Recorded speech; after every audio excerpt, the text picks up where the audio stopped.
What is up, everybody? Welcome back to the garage. It has been a while. I have been busy, been under the weather, all kinds of other crap. But first and foremost, I want to say thank you to all the new subscribers. We broke 2,000 like weeks earlier than I thought we would. Man, I'm blown away by you guys. And I also want to say thank you to all the new patrons. Got a lot of new patrons. You know, if you're just signed up, I'm getting your special edition koozies mailed out soon. If you're interested in it, check out the links down below. But let's jump right into this. What we've got going on today is we are going to pull the supercharger and we're going to run turbo only. But in the process, we are throwing the old eBay turbo back in that I thought I killed. I have a sneaking suspicion it might still be all right. I was looking at it, doesn't look like anything's too torn up in the center section, so we're going to throw it back on, see what happens. Worst case scenario, we pull it back off, throw the small one back on and go from there. But as I said, we are going to go turbo only on the Superado for a little while. And the reasoning behind that is I want to get the turbo dialed in. I've got a manual boost controller here somewhere. I don't know. It's on this table full of other junk that we will be installing so we can kind of adjust the boost on this, get it dialed up, figure out where we want the boost off the turbo, and then we will add the supercharger back in to see how it reacts. That way we have a baseline of this is the way the turbocharger alone acts. In the process, I'm yanking all of the supercharger piping out. The intercooler, all that crap is going to go. We've got enough methanol injection on this that we can chemically intercool this, so I'm not too worried about IATs on it. I may dial the inflection point up where it's turning on at 1 or 2 psi as opposed to 4 like it is right now, just to make sure that we're getting more flow early on into boost. So we will be also going speed density only, which means we're getting rid of the MAF sensor. There will be another video that kind of goes into the things that you have to do to set that up. It's pretty simple.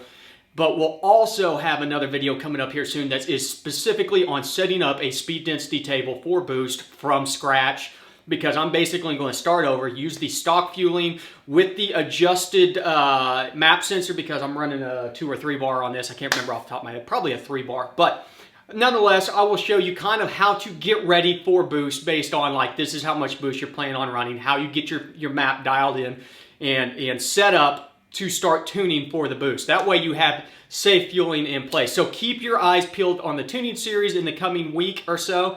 A lot of this is going to be happening and meshing together, so you know, I suggest you watch through this video, then check out the MAF delete video, and then check out the speed density map setup video as they all come out, because they're going to be 3 pieces of the same puzzle.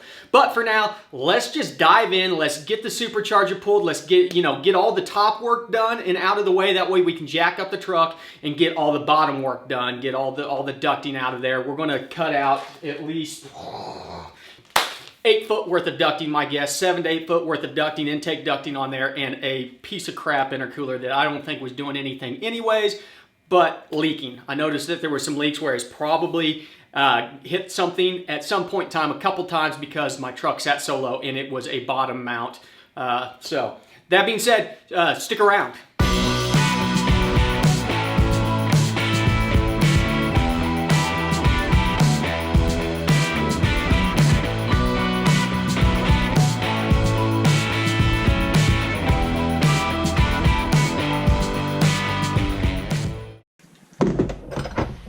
Okay, so the blower's out. It's that easy. This is one of the main reasons I do my oil changes outside of the truck, because it takes literally about 10 minutes to get out there and it's a lot less messy. Probably that blow-off valve down there. I'm going to relocate my tile, my big red blow-off valve, somewhere into the intake tract. I'm thinking I might be able to leave this section in right here and then somehow get the tubing over. I've got to keep this section in and this section in, because this one has my IAT breakout from my MAF sensor, and then this section of course has my nozzles for my methanol injection. If need be, I could probably do kind of the same setup on this elbow and move my nozzles over to here or into another section of piece. So this is less important than this one. This one is the one I definitely want to probably keep in there. But I'm going to keep on tearing this stuff apart and getting it out of the way.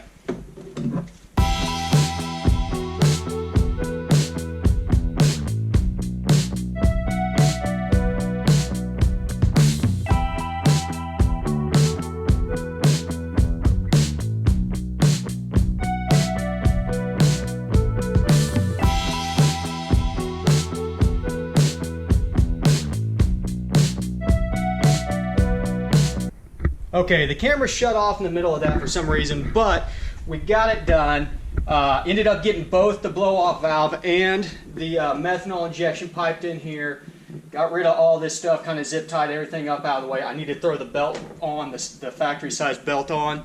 And that's about it, but as you can see, we got directly from the intake pipe, or the charge pipe that was coming off the turbo. It's coming straight up through here. I had to take the front bracket for the supercharger off. Not a big ordeal, it's 4 bolts. So I'll get this belt thrown on. I'll get this thing jacked up in the air so I can get up underneath it and pull all the crap out from underneath it. Don't necessarily need to do that right now, but I'm going to go ahead and do it. It should only take me about 10 minutes to get all that stuff out of the way. And then we can pull the small turbo off and get the big turbo thrown on there. And we're basically done except for some of the tuning stuff. Okay, so the baby turbo is out. And with a big turbo and a little turbo and a big supercharger, it's like Goldilocks here. But I'm sitting here staring at all of it wondering, why couldn't I figure out a way to install all 3? Okay, that's definitely a project for later on down the road. I'm not quite that insane. I mean, I am. Trust me, I'll be sitting here trying to figure out a way to plumb the baby turbo back in if the big turbo is not dead. So I just gotta swap the drain over from the little turbo to the big turbo, get the V-band clamp built back up on the big turbo, and double check the clock angle. It looks like it's pretty close to where it needs to be, and then we should be able to check. I had a little bit of an oil leak, and I don't know if it's just because I didn't run the sump long enough last time, but I did put a low pressure check downstream of the sump, or the scavenger pump this time. And that way, since all of it is pretty low in comparison to the oil pan and stuff, that way if any oil comes back, even though it's a gear pump and it really shouldn't leak back through, it probably has a little bit of weakness in the tolerances because it's not going to be, you know, it'd be super noisy if it didn't. So it probably has some leakages coming back through. And maybe that check on the outlet will help. If not, I mean, it'll probably make this thing pute smoke. It should be, since it is a gear pump. If it were a vane pump, a check would have an issue, or the vane pump would have an issue pushing oil past the check. But since this is a gear pump, it acts more like a positive displacement pump or a PD pump. So it should be able to push oil past a check, no problem. Especially one that's just, I mean, it's probably 1 or 2 pounds worth of spring pressure on there. You can blow through it real easy. So I went ahead and threw that in there. It shouldn't hurt either way, and it might just help because it's, honestly, I know that this is an issue with remote or rear mount or low mount turbos, is that you do get a lot of oil back through the journal bearings. And honestly, that is what is making me want to, whenever this all said and done, yank all this crap off and be done with it and just go back to the supercharger. That, and I mean the supercharger, just, this thing makes such great power. This is more of a weird-ass experiment than anything. But yeah, let me get this swapped over and thrown on there, and then maybe we can fire this thing up, check for leaks and such. So stick around.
Got Papa Turbo back in here. Everything's hooked back up. We got the boost controller, the manual boost controller wired up in here. I kind of got all my hoses pulled back a little bit better. Some of them Somehow got into the exhaust just a tiny bit. Nothing to be worried about though, but everything's got decent clearance now. So now is the ever fun leak test. So I'm gonna leave the camera down here and go fire this thing up and see if it pukes its gut out or if it everything looks all right. So sit tight.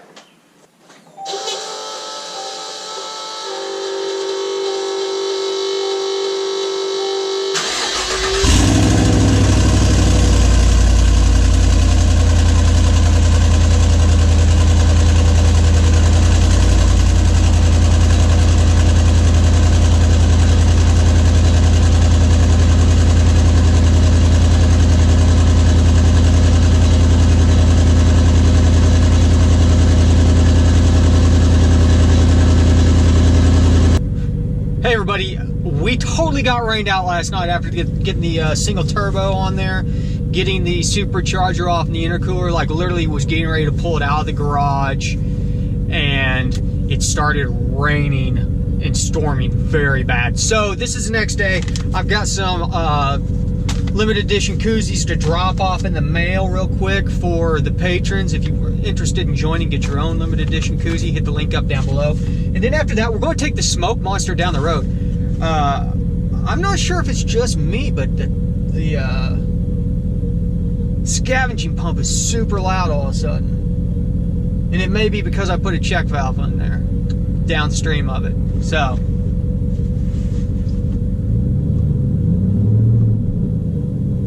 who knows? Who knows? I'll be right back.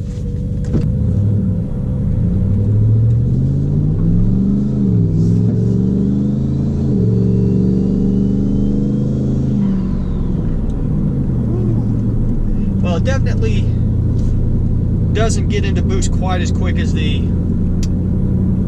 little Snell, obviously, since this one's about twice the size. Doesn't feel quite as torquey as the supercharger, which also makes sense. This is a big turbo. I have a sneaking suspicion though. Yeah, see, this thing doesn't really start building boost until we get over 2,000 RPMs. Whoa, super lean. Super.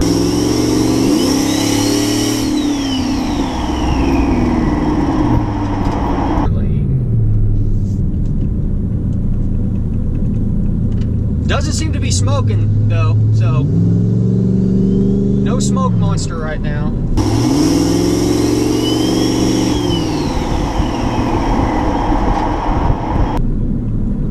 But we got a lot of tuning to do on this thing, I'll be honest with you. This is just a quick shakedown. I guess the big thing is I'm going to park this thing overnight. I want to see how much oil is on the ground tomorrow, and if this thing, even with all the setup changes, is still leaking oil, I'm probably going to be about done with the turbo, to be honest with you. I just know that we're not going to make the power that we were making on the supercharger, and we were always going to be probably holding the supercharger back even with this bigger turbo. So, oh well, it's been a fun experiment though. So, but that's about it. Sorry for the longer video. Sorry that it took 2 days because of the weather. But we'll jump back into it. We got some more tuning videos coming out here soon that are kind of more important than messing around with the smoke monster right now. So, as always, I want to thank you guys for tuning in. Make sure you smash that subscribe button if you haven't already. Throw a thumbs up, throw a comment down there. Tell me if I should keep on working on this smelly, smoky monster, if I should just go back to the supercharger. Give me your feedback. What do you guys think? And as always, thanks for stopping by the garage.